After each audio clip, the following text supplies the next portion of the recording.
On a eu beaucoup jusqu'à maintenant. Puis pour les donateurs, on doit leur dire un gros merci, évidemment. Merci de nous permettre de vivre notre vie.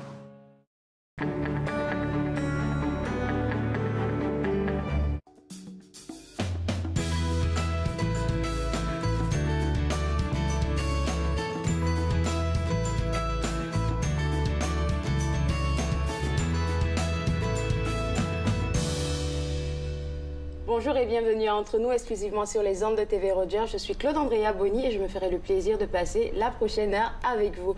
Tout de suite, pour commencer l'émission, on parle avec Stéphanie Lavigne de La Cité. Et puis, avec vous, on va parler des journées portes ouvertes qui s'en viennent. C'est bien ça? C'est ça. D'abord, pour commencer, j'aime bien me vanter de ça. La Cité, qu'est-ce que vous avez de particulier? Moi, je le sais, mais est-ce que les autres le savent? Vous le savez parce que vous êtes une diplômée, oui, c'est exactement. Super. Mais écoutez, à La Cité, on offre une variété de programmes dans différentes disciplines. Donc, nous, ce qu'on se plaît à dire qui fait notre particularité, c'est vraiment le volet expérientiel qu'on fait vivre à nos étudiants. Puis je pense que vous pourriez en témoigner longuement. Donc, dès les premiers jours, nos étudiants sont vraiment exposés à faire ce qu'ils vont ultimement faire dans le milieu du travail, exactement. Donc, on parlait des différentes écoles un peu plus tôt. Donc, on a des programmes en santé, en sciences humaines, en métier, en administration, relations publiques. Oui. Donc, on a des trucs en urgence. Donc, c'est vraiment une panoplie, là. Donc, wow. c'est très... La liste est très longue. Super longue. Moi, je pourrais en dire autant parce que je pense que je vais revenir là-dessus pour étudier de nouveau. Alors, donc, il y a des journées portes ouvertes qui s'en viennent. Oui. Ça, c'est quand? C'est ce vendredi et ce samedi. OK. Donc, le 2 et le 3 novembre, de 10h à 14h. Je pense qu'il y a une des particularités aussi pour qu'on en parle aujourd'hui, c'est qu'on invite, oui, les gens qui sont intéressés à venir faire des études à la Cité, mais le grand public aussi, parce qu'on a des nouveautés à la Cité. Donc, on veut que les gens viennent voir ça. OK. Oui. Quel genre de nouveautés? Donc, on a un nouveau pavillon qui s'appelle l'Excentricité. OK. C'est vraiment un pavillon qui est fantastique, qui est unique. Donc, par exemple, on est capable de faire des projections dans un studio sur 360 degrés. Donc, on se sent vraiment ailleurs quand on vit ça. Puis, on va faire quelques expériences comme ça pendant les portes ouvertes dans ce pavillon. Donc, l'excentricité. Pourquoi le nom excentricité? On voulait un nom qui était différent. Donc, il y a vraiment des recherches qui ont été faites, puis il y a des noms qui ont été proposés. Puis, c'est vraiment celui-là que Madame la Présidente a vraiment apprécié, OK. là, puis aussi son équipe. Donc, c'est un nom qui a été réfléchi pour démontrer le caractère unique de l'endroit. D'accord. Donc, à cette journée, on a dit des étudiants même qui sont... moi, je sais que j'ai eu accès à une partie de l'excentricité parce que les travaux n'étaient pas encore terminés. Donc, j'ai vu un peu comment c'est, mais là, c'est totalement terminé. Donc, le public aura accès à toute l'excentricité? À toute l'excentricité. Donc, il y a vraiment... Les portes ouvertes vont se dérouler principalement dans le studio. Donc, là où je vous disais qu'il y a des écrans 360 degrés. Puis là, ce qu'on veut leur faire vivre, c'est vraiment des expériences. Donc, on déplace un peu du matériel qui vient de nos salles de classe à l'intérieur pour créer une zone un petit peu, imaginez un musée. Donc, on peut manipuler certaines choses, on peut observer d'autres choses. Par exemple, notre voiture électrique va être... dans l'édifice. Voiture électrique qui a été faite par les étudiants, bien sûr. Donc, on fait toujours le lien avec l'expérientiel. Ensuite, on pourrait penser aussi à un simulateur de conduite qu'on a dans nos programmes d'urgence. On pourrait penser à un mur, par exemple, de lunettes optique pour notre nouveau programme. Donc, plein de choses comme ça. Et puis, je vois une affiche qui est là. Oui. Les pompiers vont travailler dans... enfin, ils vont faire une simulation, je pense. Bien, en fait, ça, ce qu'on veut dire par là, c'est que nos installations sont tellement à la fine pointe que même les professionnels de l'industrie veulent venir chez nous. Vous avez sûrement vu, par exemple, nos studios en production télévisuelle qui font... rêver les gens de l'industrie. Donc, c'est un peu ça le message qu'on essaie d'envoyer, c'est de dire, venez voir le collège, puis on va vous montrer à quel point on est à la fine pointe pour préparer nos futurs étudiants, nos futurs diplômés. D'accord. Donc, porte ouverte, on va parler avec des professeurs, on va parler avec des membres du personnel. Exactement, des étudiants aussi. Ah, des étudiants, OK. Oui, on a une grande équipe d'ambassadeurs étudiants. J'en faisais partie quand j'étais... Excellent. Donc, on a des professeurs également sur place. On a des membres de l'administration aussi, des directions d'instituts et d'écoles du collège qui sont capables aussi de parler de plusieurs programmes. Donc, le but, c'est de faire vivre une expérience aux gens, donc manipuler, voir des trucs. Okay. Puis ensuite, on est capable d'aborder la question des professions et des programmes d'études. Donc, je ne sais pas, il nous reste combien de temps jusqu'à ce moment-là, mais j'aimerais bien savoir le déroulement. Fait qu'on arrive, on a dit 14 heures, c'est ça? De 10h à 14h, les 2 jours, oui. OK, donc on arrive à 10h, qu'est-ce qui se passe? Donc, il n'y a pas de déroulement fixe. Les gens peuvent arriver à l'heure qui leur convient. Donc, on arrive, on passe dans le studio, qui est la zone un peu plus expérientielle. On a prévu des activités aussi pour faire découvrir des professions. Ensuite, là, il y a une autre zone à l'extérieur de ça qui permet de poser nos questions sur l'aide financière, sur les demandes d'admission, de faire des visites guidées aussi, de tout le campus, de la résidence. Donc là, on rentre un peu plus dans les détails. D'accord. On va aller voir la journée porte ouverte pour ce week-end. Restez avec moi, on prend une toute petite pause. On revient juste après la pause. Regardez entre nous.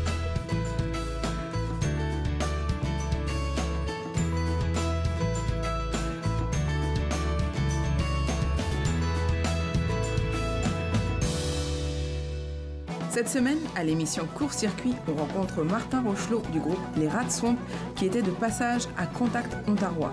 On parle de leur musique, un mélange de traditionnel et de rock. Court-Circuit, vendredi 21h sur TV Rogers. Je m'appelle Daniel, je suis bénévole à TV Rogers. L'atmosphère à TV Rogers, c'est vraiment relax. Je m'ai fait accepter très vite. Puis je m'ai fait de nouvelles amies. Qu'est-ce que j'ai aimé à TV Rogers, c'est filmer des jeux de hockey puis m'apprendre des nouvelles façons de travailler. Assez ton mieux, venir aider ou n'importe quoi, de continuer, d'arrêter, de pas d'arrêter. On est tous ici pour vous aider.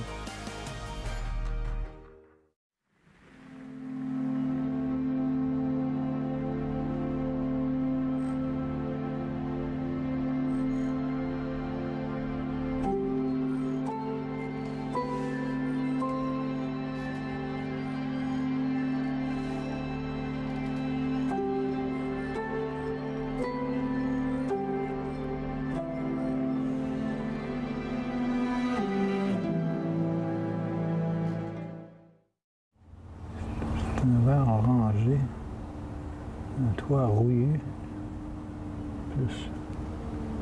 plus orangé. Bon. Le peintre des 4 saisons, samedi 13h30 sur TV Rogers.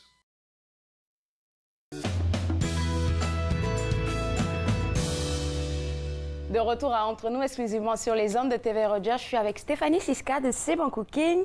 Puis la table, elle est bien garnie. Hein? Elle est bien garnie. Avec toi, on va parler de...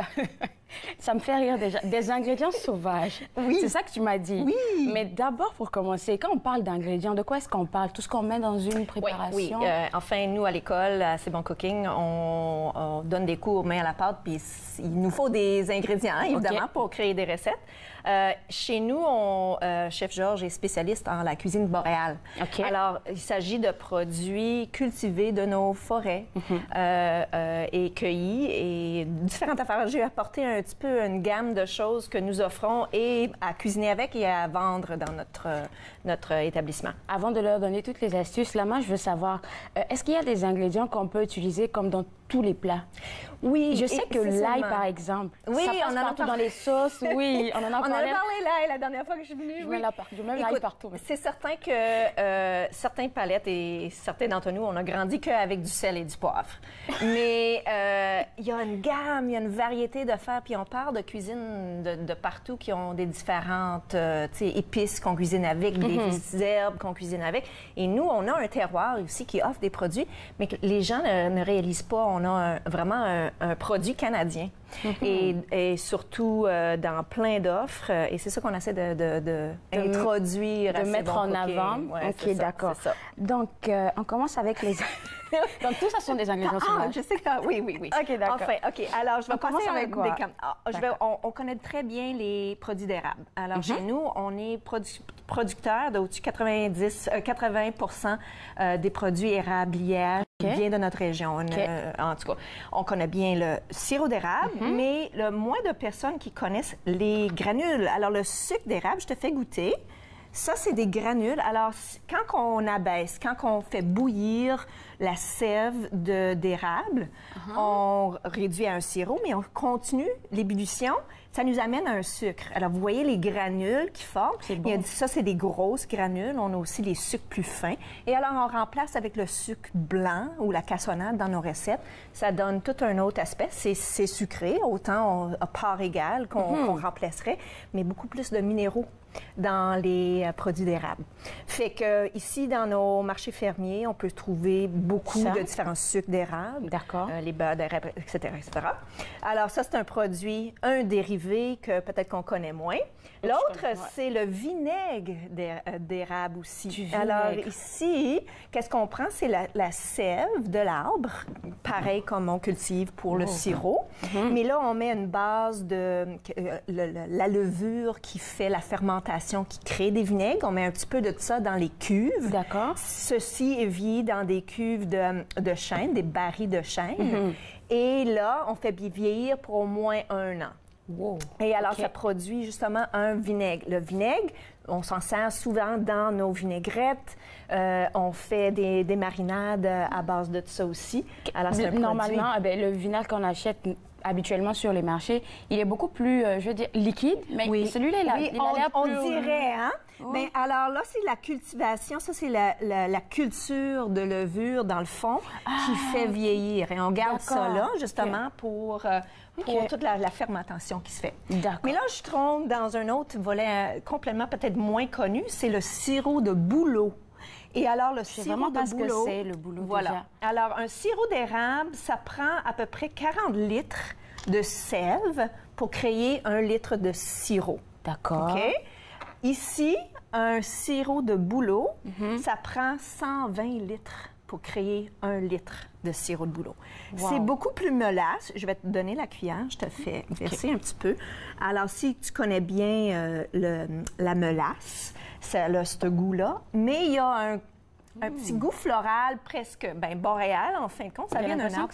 Ça goûte un peu le miel comme à la langue. Oui.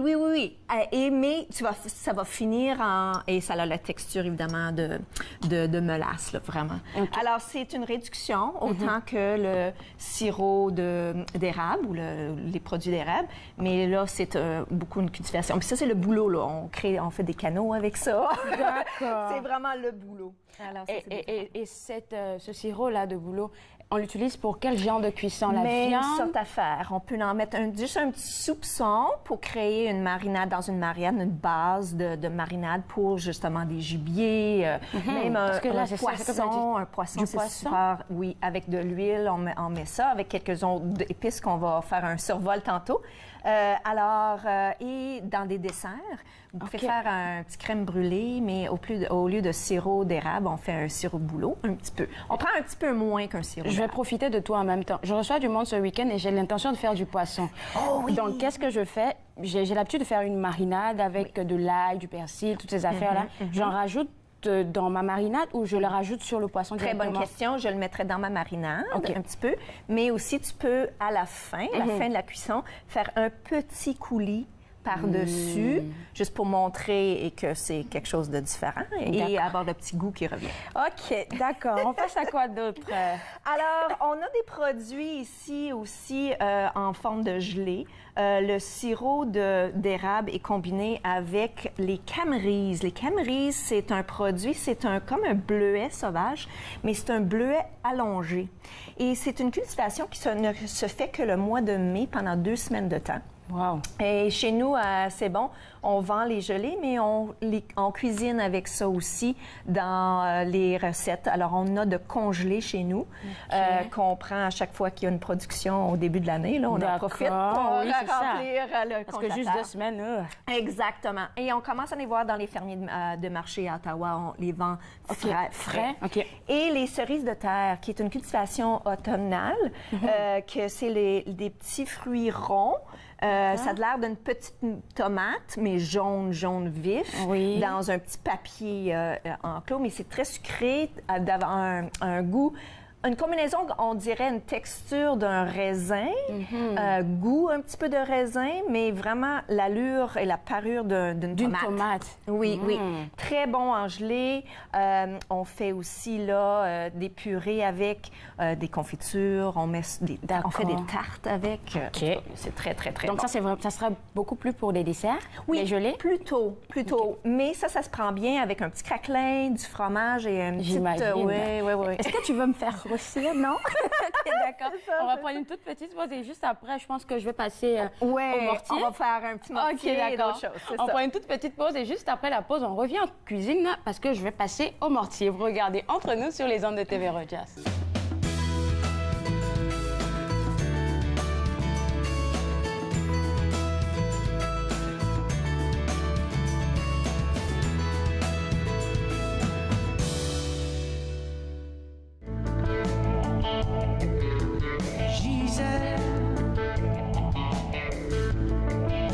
T'es aussi la plus folle, t'es aussi la plus folle que je connaisse.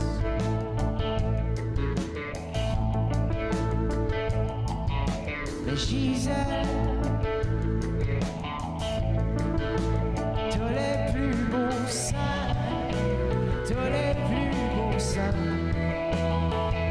que j'ai vus.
De retour à Entre nous, exclusivement sur les ondes de TV Rogers. On a parlé en premier bloc, on parle des ingrédients sauvages aujourd'hui, et en premier bloc, on a parlé de tout ce qui a rapport avec l'érable, je pense, c'est ça? L'érable, le bouleau, etc.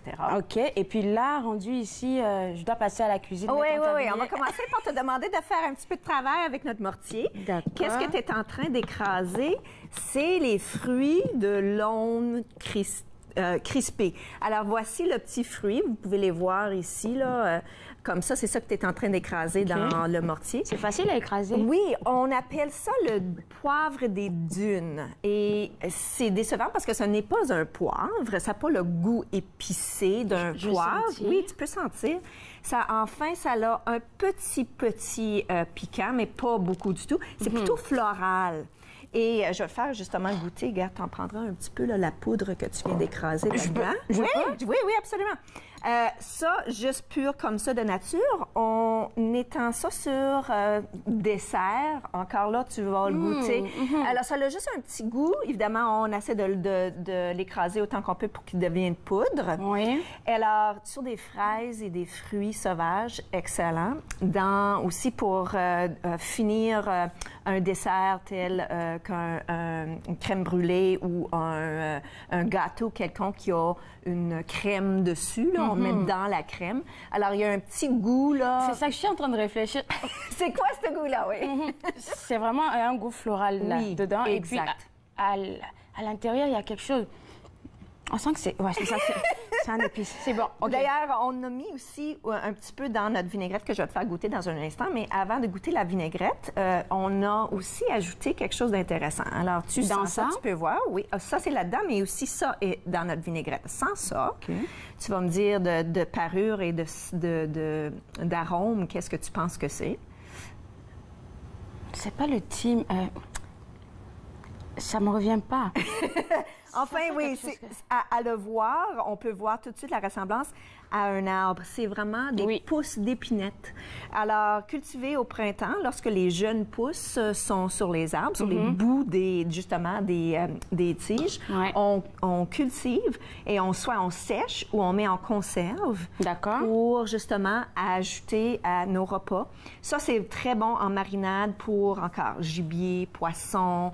Surtout, ça donne un autre arôme, un autre goût. Tu vas voir ici, je vais te faire goûter. Et ça c'est à l'intérieur de la vinaigrette. Exactement. Fait que ça, on fait aussi quand on fait bouillir, disons qu'on va faire cuire des patates. La vinaigrette, c'est bon. Oui, ça sent bon.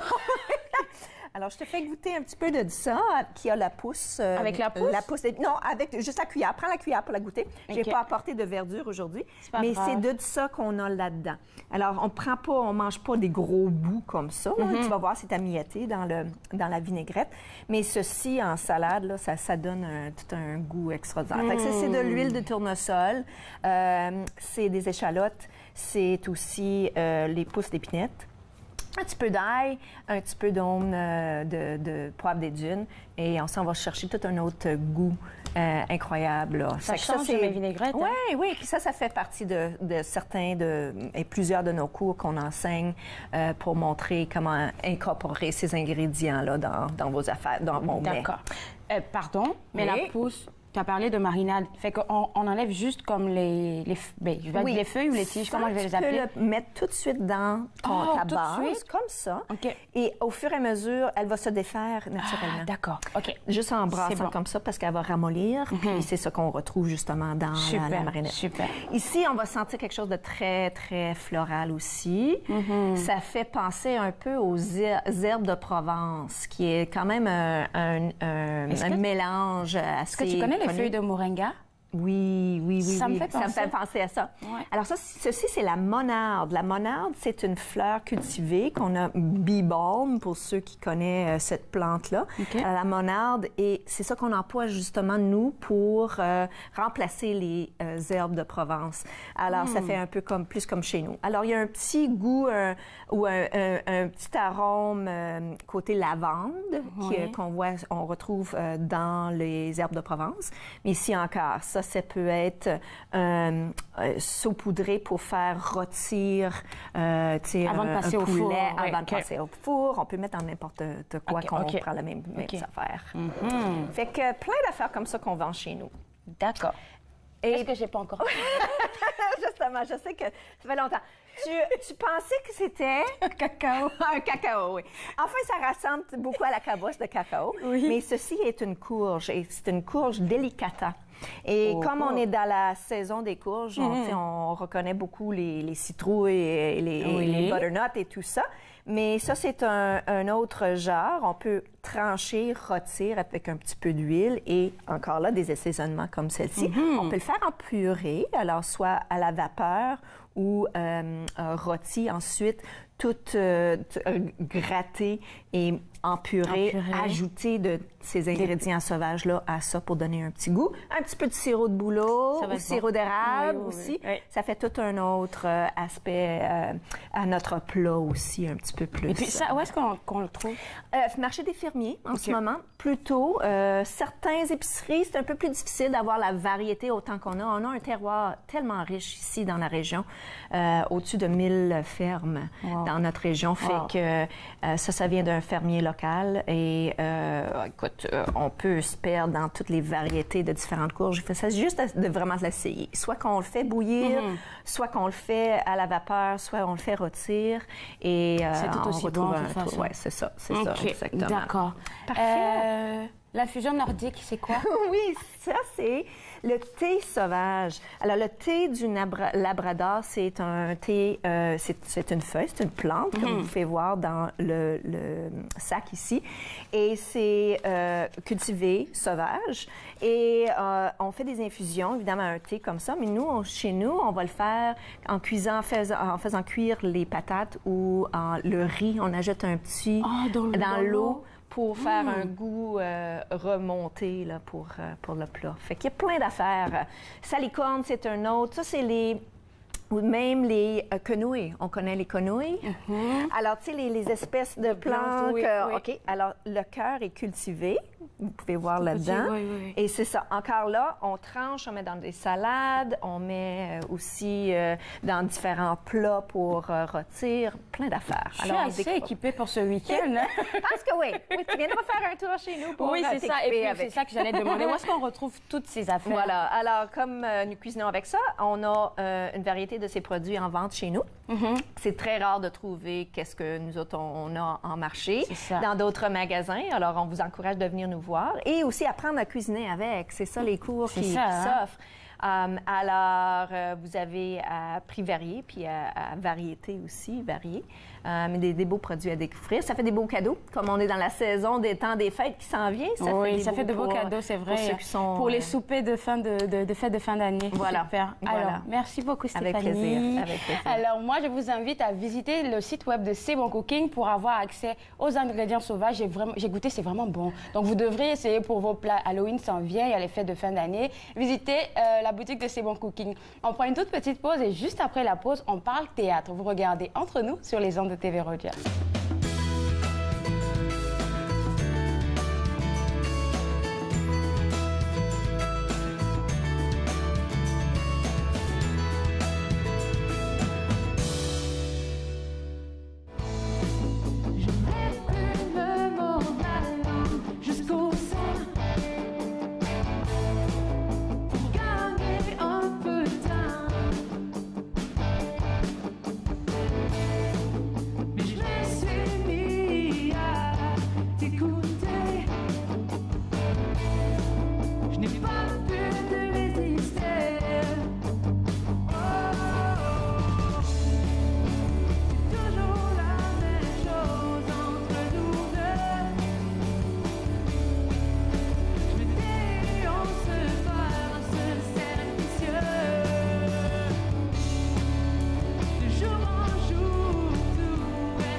De retour à Entre nous, exclusivement sur les ondes de TV Rogers. Comme j'ai dit tantôt, on parle de théâtre maintenant. Et avec moi, j'ai la directrice artistique du théâtre La Veille 17.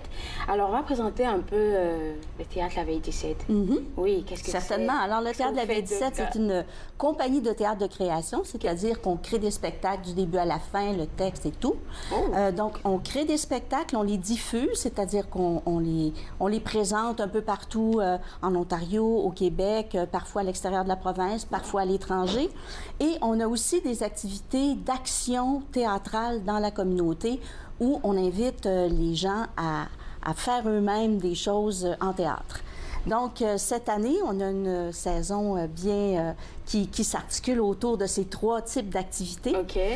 Pour qu'on commence par la diffusion, donc dès le mois de novembre, on a un spectacle qui s'appelle Souffler la veilleuse, qu'on a créé l'année passée, qui est sur le droit de mourir dans la dignité. Donc ça, c'est un spectacle pour les adultes. Et ça raconte l'histoire d'un fils qui aime beaucoup sa mère, mais sa mère a 93 ans et elle lui demande à un moment donné, « Mon fils, s'il te plaît, aide-moi à mourir. » Et c'est un peu tout le cheminement de cet homme-là. Donc, comment on fait? Est-ce qu'il fait semblant de ne pas avoir entendu ça? Est-ce qu'il va l'aider? Donc, c'est un peu...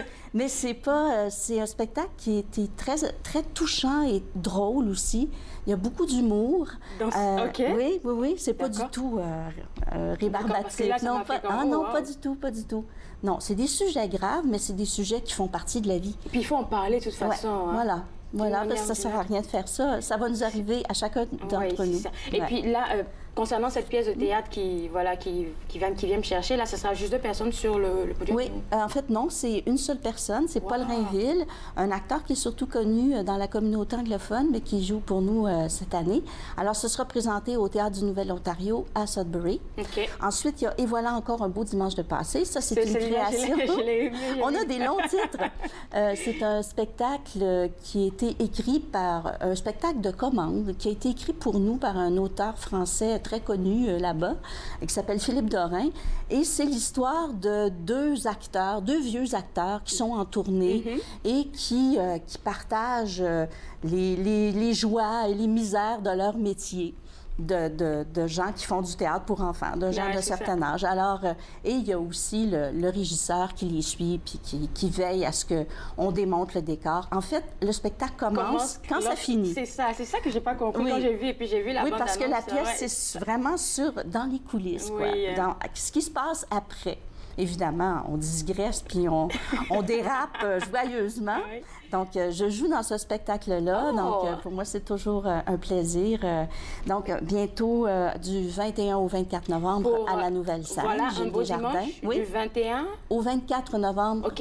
On est surtout en matinée scolaire. Et le 24, c'est notre dernière représentation dans la région avant de partir en tournée au Québec. D'accord. Et puis, voilà un beau dimanche pour quel public? 8 ans et plus. 8 ans et plus. Oui, mais les adultes, il y en a aussi pour les adultes. Mais oui, on a toujours rire, là. Un bon spectacle pour enfants, c'est un bon spectacle pour tout le monde. C'est vrai, hein? Oui. OK, d'accord. Ensuite, on anime une série avec la compagnie Vox Théâtre et le Théâtre La Catapulte, qui sont 2 autres compagnies de la Nouvelle-Scène. C'est ça, on anime une série de théâtre pour l'enfance et la jeunesse. Et à l'occasion, en plus de nos propres productions, on invite des spectacles de l'extérieur. Alors, on invite cette fois un spectacle de l'Illusion Théâtre, qui est une compagnie de théâtre de marionnettes de Montréal. Et ils vont venir jouer un spectacle pour les petits de 4 à 7 ans qui s'appelle Tom Elise, qui est basé sur un conte de Andersen, celui qui a fait de La petite fille aux allumettes, celui qui a fait plein de trucs pour enfants. Oui, de trucs pour enfants, un auteur du 19e siècle, je crois. Donc, c'est l'histoire d'une petite fille qui naît dans une fleur. Et c'est très poétique, qui naît dans une fleur et qui est propulsée dans la vie puis qui doit se débrouiller toute seule pour faire face à plein d'aventures. Donc, c'est ça. Ça, c'est au mois de décembre. Ensuite, on a notre création de l'année parce que chaque année, on crée un nouveau spectacle qui s'appelle Le Cheval de Bleu. C'est de l'auteur belge Marcel Crémer. Ça va être une mise en scène de Milena Bouziac, qui est une jeune metteur en scène qui est récemment arrivée dans la région. Et c'est une coproduction du Théâtre de la Vieille 17 et du Théâtre Voyageurs Immobiles, qui est la compagnie de Milena, et du Théâtre français du Centre national des arts. Donc, ça raconte l'histoire d'une trentenaire, d'une jeune femme qui repense au passé avec son grand-père. Et c'est un spectacle qui met en scène une comédienne entendante et un comédien sourd. Alors, la pièce se passe en français et en langue des signes. Et c'est super, c'est magnifique parce que la langue des signes, c'est d'une poésie, c'est pas du français, c'est vraiment un univers à part entière qui passe par le corps. Parce que nous, on passe par la bouche, par les sons, mais évidemment, les sourds doivent passer par le corps. Donc, c'est toute une espèce de poétique du mouvement. Alors, le français, la langue des signes vont se superposer. Des fois, les gens qui entendent comprendront pas tout. Et les gens qui parlent en langue des signes ne comprendront pas tout non plus. Wow.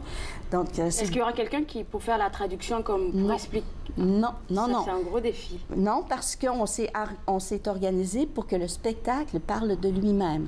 Donc, il y aura des images aussi. Un spectacle, hein, c'est pas juste un texte, c'est aussi des images. Donc, on va avoir des projections. Donc, on va suivre très bien. À un moment donné, notre œil s'y fait et on commence à comprendre. Oui, je comprends. Et on a des repères, parce qu'il y a des choses qui reviennent souvent. C'est un peu comme si tu écoutais un film de langue étrangère, tu ne le comprends pas, mais au fur et à mesure, tu finis par comprendre. Voilà, exactement, exactement.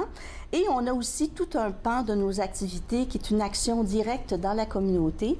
Alors, chaque année, on donne 2 semaines d'ateliers de théâtre dans 4 écoles de la région d'Ottawa à des enfants des 4, 5 ou 6e année. Et pendant 2 semaines, ils vont suivre un atelier soit de masques, de clowns, d'interprétation de personnages, de création de personnages. Et la dernière journée de ces 2 semaines-là, ils se retrouvent tous à la nouvelle scène et là, ils présentent ce qu'ils ont appris. Donc, c'est très excitant parce qu'ils sont dans un vrai théâtre avec des vrais projecteurs et tout et tout. Il y a un dîner communautaire, puis l'après-midi, on fait visiter les coulisses d'un théâtre. Donc, c'est une belle journée. Et ça, ce sera quand? C'est à la fin du mois de mai. De mai, Oui, à la fin du mois de mai. Ensuite, on a aussi un nouveau projet, en fait, il n'est pas si nouveau, mais qu'on a lancé l'an dernier, qui s'appelle les haut-parleurs. Et c'est vraiment dans le milieu scolaire. C'est vraiment des interventions théâtrales dans le milieu scolaire pour susciter la joie et le plaisir de la lecture à haute voix chez les élèves, chez les tout-petits, les moyens, les grands, jusqu'au secondaire. Donc, on a commandé 4 textes à des 4 auteurs différents pour nos différents groupes d'âge d'enfants. Et par des moyens théâtraux, on va aller chercher le plaisir d'échanger puis de lire à haute voix, dans les classes, dans les milieux ruraux, surtout les milieux isolés, plus isolés, qui n'ont pas la chance de recevoir ou d'aller à des activités artistiques. Ça, c'est vraiment un théâtre innovateur, c'est vraiment quelque chose de nouveau. On a toujours été assez spéciaux. On a toujours créé beaucoup d'activités dans la communauté. Notre plus connu, c'est Terre d'accueil. C'est un spectacle qu'on a créé avec les gens issus de la diversité sur la difficulté de planter ses racines dans un nouveau pays. Donc, on a eu on avait 17 personnes sur scène, c'est ça. Donc, on a eu d'autres projets aussi de formation pour les troupes communautaires en Ontario et les troupes scolaires. On a plein de projets. Super. Alors, où est-ce que nous, on peut avoir votre information? On va sur le site de la Nouvelle Scène ou vous avez un site web à vous? Donc vous pouvez aller sur le site de la Nouvelle Scène. De toute façon, il y a des liens. Alors oui, donc ça, c'est notre slogan de la saison dit et non dit. D'accord. Donc, sur le site de la Nouvelle Scène, c'est bien ça? OK, ben merci beaucoup. Et puis, pour votre tournée, je vous souhaite bon vent. Merci. Alors, si vous voulez avoir des informations sur tout ce dont on vient de parler, qui se passe au Théâtre de la Veille 17, vous allez sur le site web de la Nouvelle Scène, vous vous informez et puis vous prenez vos tickets pour participer à tout ça. On va prendre une toute petite pause et juste après la pause, on va parler méditation. Est-ce qu'il vous est difficile de méditer? On vous donne des astuces. Vous regardez Entre nous sur les ondes de TV Rogers.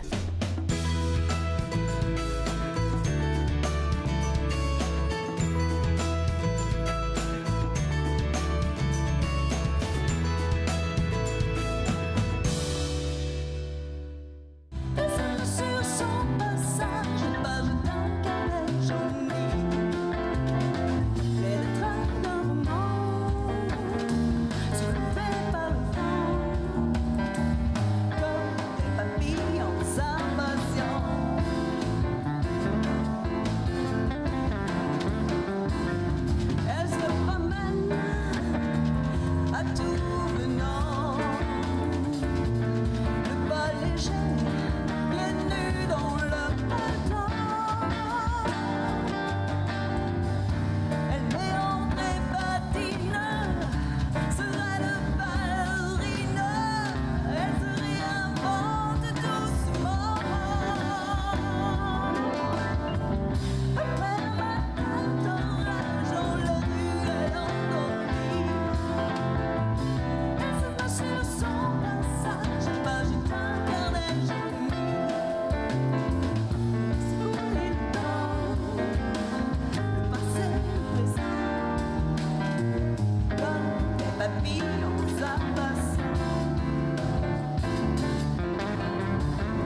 retour à Entre nous, exclusivement sur les ondes de TV Rogers. Je suis avec notre coach de vie, Sylvie Lapointe.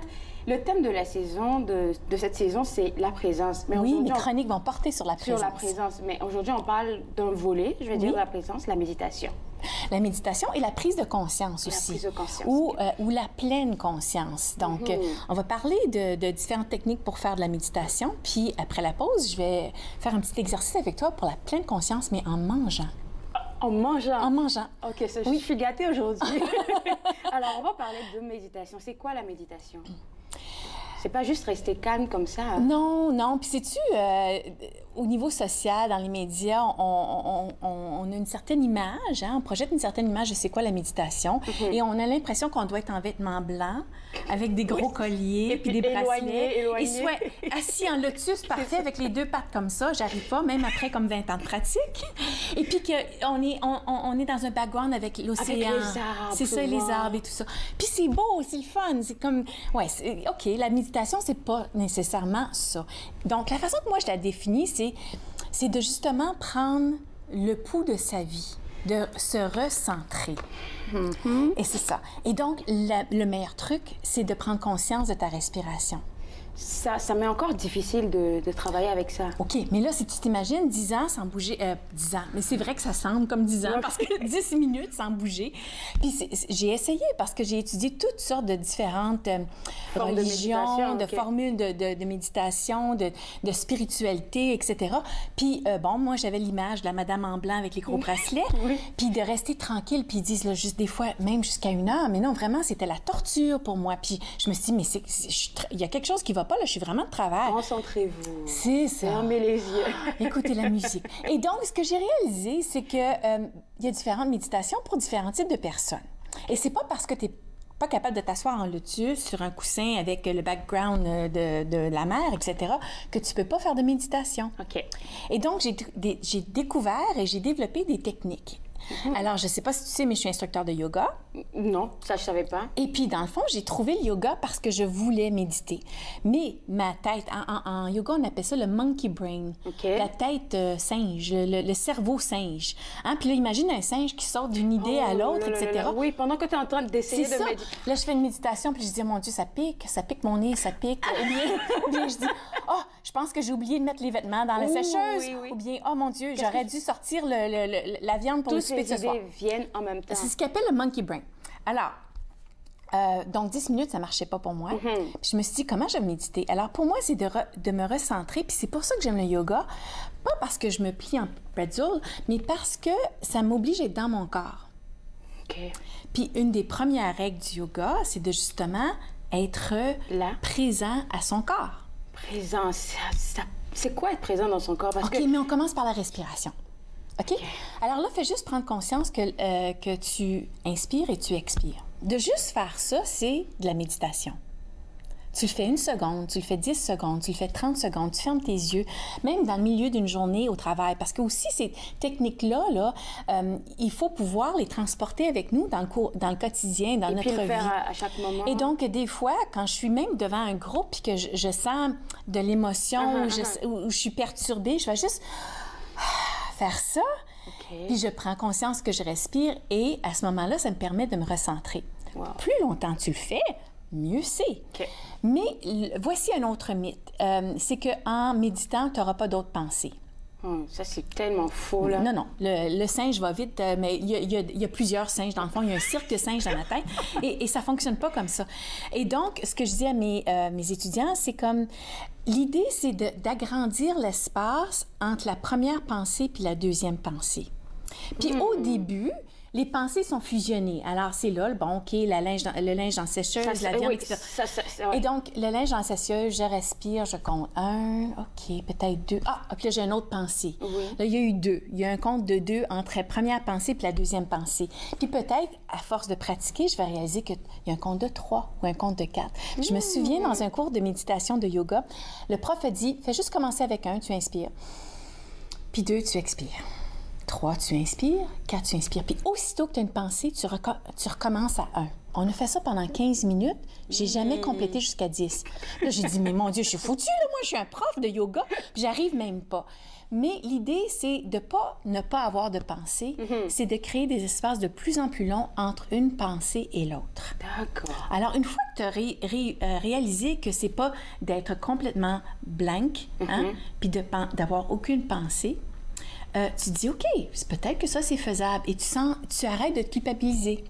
Ah, tu m'enlèves un tellement gros poids parce que là, je me dis que je n'étais pas capable de méditer parce qu'à chaque fois, tu as des pensées. Donc, moi, je me suis dit, pour moi, dans mon entendement, c'est vraiment avoir un espace blanc quand tu médites. Il n'y a rien qui se passe. Alors, certains profs, certains gourous m'ont enseigné à faire ça, d'imaginer un écran ou un écran de télévision, mais où il n'y a aucune image. Puis que, dans le fond, tu projettes ton attention sur cet écran-là. Okay. Mais encore là, ça ne fonctionnait pas pour moi. Alors, c'est pour ça que je vais te parler de méditer en marchant. Là, je pense qu'on va prendre la pause. Il faut que j'accumule ça tranquillement. Parce que méditer en marchant, ça n'a pas de bon sens normalement. Parce qu'on se dit énormément. OK. Après la pause, je vais t'expliquer. OK, d'accord. On prend une petite pause et juste après la pause, on parle de comment méditer en marchant. Vraiment difficile, hein? Restez avec moi, vous regardez entre nous sur les ondes de TV Rogers.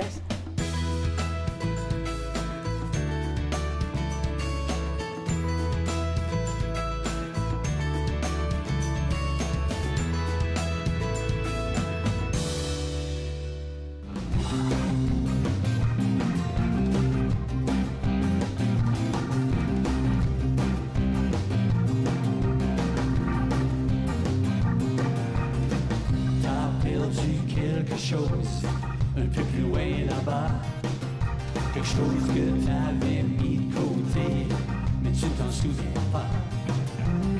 Tu prends plus le temps de me parler, tu ne me vois même plus. Faut dire que je m'en attendais, le découvrant dessus. Tiens fort, perds pas le goût de l'amour. Laisse pas tomber ce qui t'appartient pour toujours. Laisse-toi pas aller, perds pas le goût d'aimer. Laisse-toi pas aller, perds pas le goût d'aimer.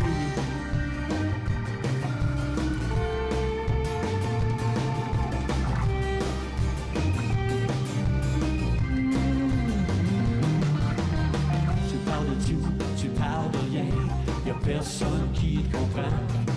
Les mots résonnent dans le fond de ton cœur, c'est moi qui le ressens. T'as plus de couleur dans tes yeux, tu vis en noir et blanc. Dans un autre monde, sur une autre planète, dans un autre temps.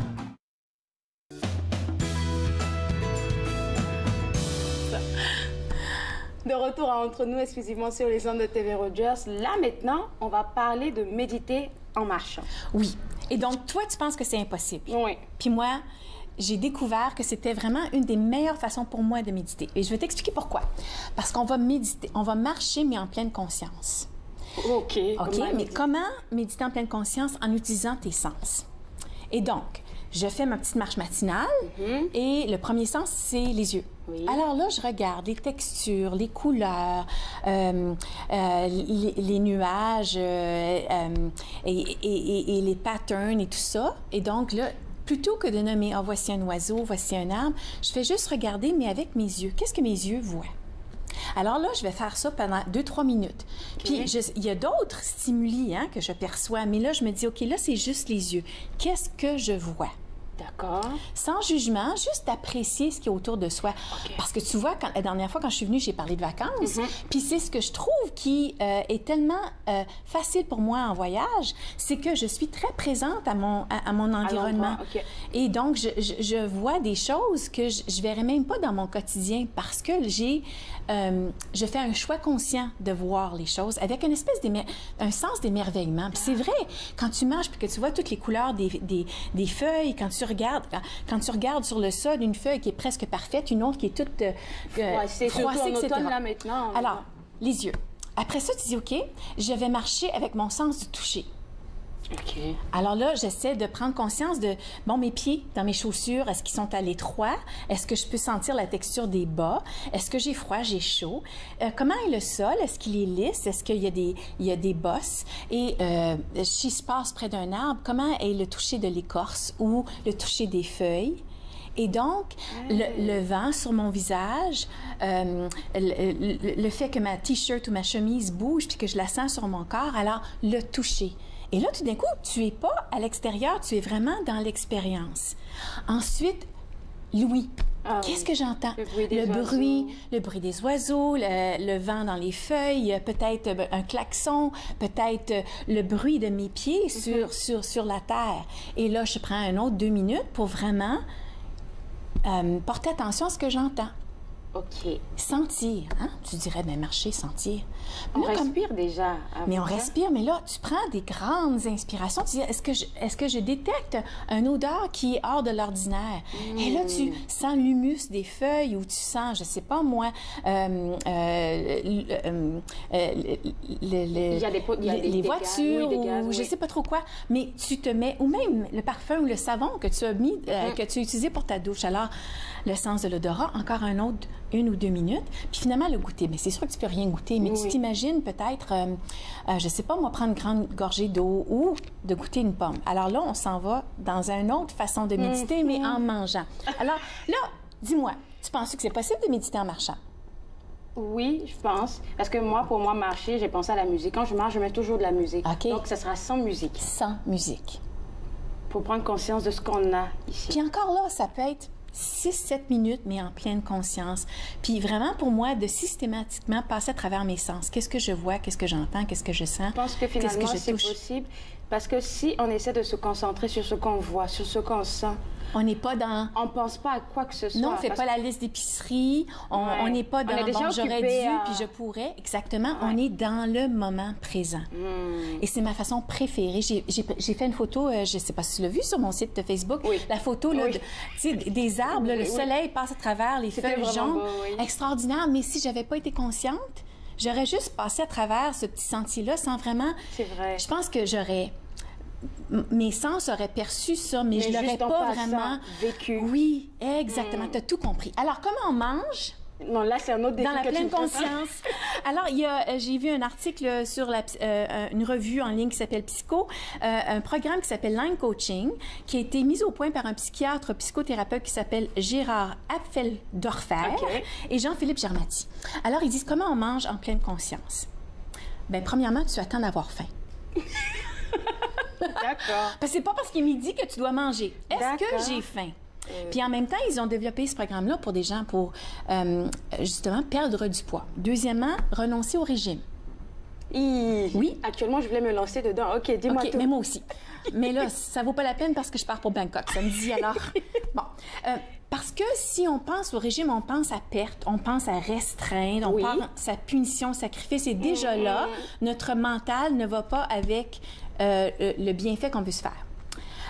Déjeuner en paix, sans radio, sans télévision, sans téléphone, ni ordi, ni journaux. Pas évident, hein? Difficile, hein? Mais notre vie va tout... Alors, si tu prends... Ben, regarde, si tu prends une bouchée de ce pain-là, mais premièrement, tu vois, j'ai mis la table. Hein? Oui, tu as mis des couverts Parce que l'autre chose, c'est qu'il ne faut pas manger en voiture, il ne faut pas manger debout au coin du comptoir. Il faut vraiment en faire un rituel parce que sinon, on n'est pas conscient de ce qu'on mange et de la quantité et de la texture et du goût. Wow! Wow! OK. Alors, prends une bougie en pleine conscience de ce petit gâteau. Je vais faire la même chose. Et donc là, on voit la texture. Regarde, là, utilise tes sens. On voit la texture. On voit la couleur, les yeux. Oui. OK. Est-ce qu'il y a une odeur? Ça sent le chocolat. Oui! Ma nourriture préférée. Puis là, si tu le goûtes, hein, il y a le toucher. Il y a le goût.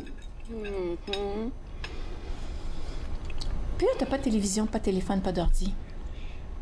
OK. Puis tu manges en pleine conscience. Non, je vais être obligée de prendre de l'eau. Alors, prends le temps de regarder, de sentir, de déguster, puis de ralentir. Ils disent que d'ailleurs, c'est une technique qui fonctionne super bien parce que on mange parce qu'il y a quelque chose dans notre assiette. Mais ici, on se demande constamment, OK, j'ai vraiment apprécié la bouchée, j'ai vraiment goûté le goût. Est-ce que je veux nécessairement finir mes frites? qui viennent, tu sais, les grosses frites là, qui viennent avec ton plat d'hamburger, là. Et ça fait une révélation pour moi parce que je pense que si, comme tu le dis, on mange en pleine conscience, on a le temps de goûter à chaque moment, on mâche bien. Et puis là, aussi, tu pourrais dire, mais c'est vraiment pas très bon. Alors, est-ce que ça vaut la peine de manger ces calories-là supplémentaires? Je pense que j'aimerais mieux manger une autre partie de mon repas ou une pomme qui est juteuse puis qui est de saison plutôt que de manger les frites, les chips, le pain qui est sec, etc. OK. Alors, c'est ça, de ralentir son rythme. Puis encore... On va faire un dernier point avant d'aller à la pause. Le grignotage. Tu veux que je sorte du studio? Alors, le grignotage, première règle pour le manger en conscience, c'est que tu ne manges pas en voiture, tu ne manges pas en courant, tu t'assois. Alors, si tu as assez faim pour grignoter, assois-toi et prends le temps d'apprécier ton goûter. D'accord. D'accord. Il faut juste prendre le temps d'apprécier ce qu'on prend pour l'instant. Mais moi, c'est difficile et je suis en train de courir après le buzz. Ben moi aussi. OK. D'accord. Juste prendre conscience de ce qu'on mange, même si on est en train de grignoter, c'est ce que tu es en train de dire? Justement, d'utiliser les sens. Puis je dis ça souvent à ma fille, je dis, si pour manger ce gâteau-là, là, dévore-le pas en 5 minutes. Il y a un paquet de calories là-dedans, déguste-les. Alors, pour que ça vaille la peine, pour que ce gâteau-là, qui n'est pas vraiment dans ton régime, qui t'ajoute pas de minéraux et de vitamines... On va prendre la pause. On revient tout de suite après la pause pour parler de comment manger en pleine conscience. Vous regardez Entre nous sur les ondes de TV Rogers.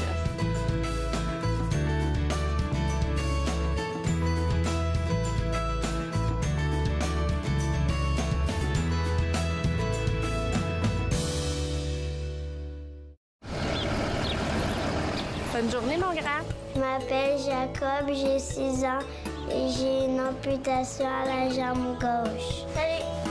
Aujourd'hui, c'est une journée spéciale parce que je vais faire une présentation devant mes nouveaux camarades de classe. Ça, c'est ma jambe de natation. Ma prothèse de natation, c'est les amputés de guerre qui me l'ont donnée. Merci de votre appui.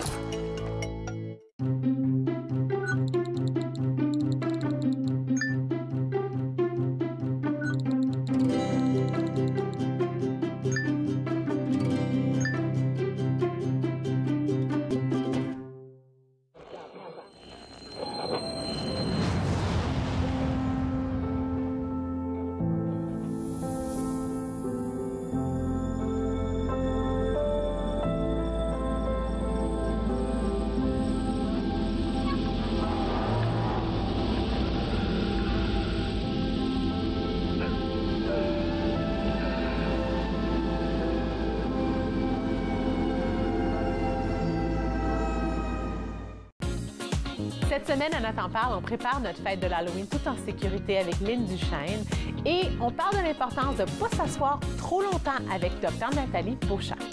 Nathan Parle, mercredi 20h, sur TV Rogers.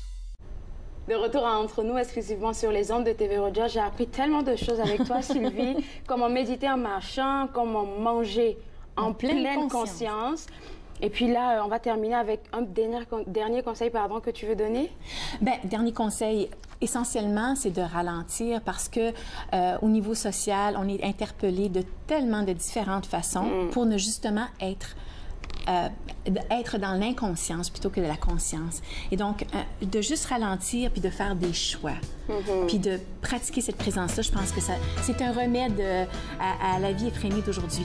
Émergence, mon émission cette semaine, c'est Stéphanie Mété. Elle parle du bonheur et d'ailleurs, elle parle de différentes choses comme ça où c'est important de ralentir et d'apprécier, de savourer la vie. OK, c'est quand? C'est quand l'émission? Ça a été diffusé dimanche et je crois que c'est en rediffusion, mais là, je me souviens pas des jours. Les mardis, mercredis et vendredis, je crois. D'accord, beaucoup. Merci beaucoup, Sylvie. Bienvenue, c'était Je te donne des nouvelles la prochaine fois. Je vais méditer en marchant et manger en pleine conscience. Et là, c'est ça. Donc, plus de régime. Plus de régime aussi pour moi. Oui. OK, merci beaucoup.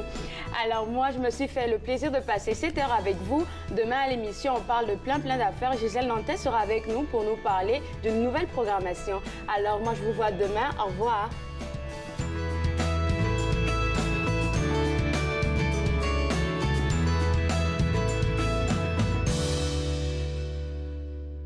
Faites-nous part de vos commentaires en composant le 613-521-2323 par courriel sur Facebook et Twitter.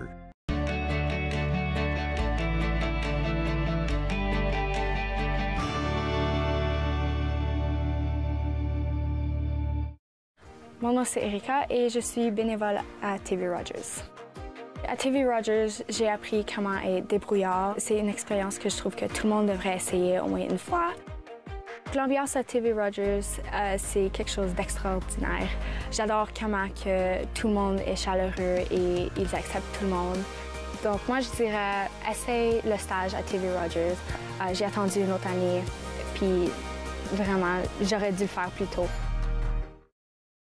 Je suis vraiment reconnaissante aux anciens combattants qui ont créé les amputés de guerre puis qui ont participé à son développement puis à son essor. Une centaine d'années pour les amputés de guerre, ça veut dire beaucoup de choses. Pour moi, ça représente un peu la fraternité qu'on a entre les personnes amputées. Moi, ça m'a permis, plus jeune, de découvrir que j'étais pas la seule à être comme ça, sans un bras, une jambe. Et ils m'ont aidé évidemment à avoir mes prothèses parce que j'en ai eu beaucoup jusqu'à maintenant. Puis pour les donateurs, on doit leur dire un gros merci, évidemment. Merci de nous permettre de vivre notre vie.